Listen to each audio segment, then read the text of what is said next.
যে হাসি কারো দিকে নয়, তবুও যেন তাকেই মনে হয়, যেন আমার দিকেই সেই রহস্য ভরা মুখচ্ছায়া রয়। তুমি হেরে গিয়েও জিতলে বাংলার মন, অনুভবে এক অপার স্পন্দন। এই হাসি দেখে যেন মনে এভাবেই ছন্দ চলে আসে আপন মনে, যার প্রতিটা বুননে আছে তুর্কমেনিস্তানের নারী ফুটবলার আয়শা আল্লায়েভার নাম। খেলায় হারজিত থাকবে, সেটা এতটা সাবলীলভাবেও মেনে নেওয়া যায়, তারই প্রমাণ দিলেন তুর্কমেনিস্তানের নারী ফুটবলার আয়শা আল্লায়েভা। 7-0 হারার পর যেখানে বিষাদে মন থাকার কথা দুঃখ ভারাক্রান্ত, সেখানে তিনি উপহার দিলেন হাসি। ম্যাচ চলাকালীন শামসুন্নাহার জুনিয়রকে ট্যাকেল দেওয়ার সময় পায়ে কিছুটা আঘাত পায় শামসুন্নাহার। রাগে ঘুরে তাকায় আয়েশার দিকে, সেখানে তিনি করেন নীরব প্রতিবাদ। শামসুন্নাহারকে উপহার দেন এক মায়াবী হাসি, আর তাতেই বাংলাদেশি ছেলেদের মন জিতে নিয়েছে তুর্কমেনিস্তানের ওই নারী ফুটবলার।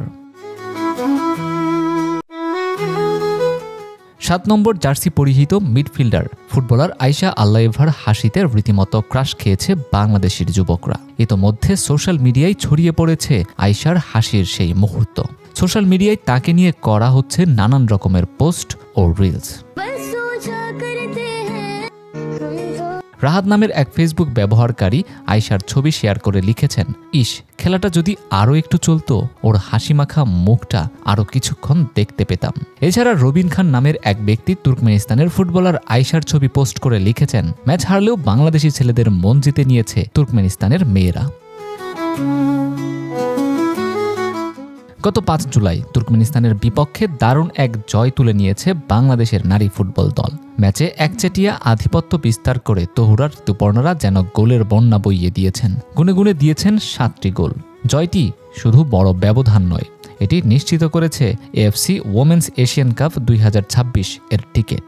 বাংলাদেশ গ্রুপ চ্যাম্পিয়ন হয়ে পূর্ণ 9 পয়েন্ট অর্জন করেছে। দৈনিক নবদৃষ্টি, জাগো বাংলাদেশ নতুন রূপে।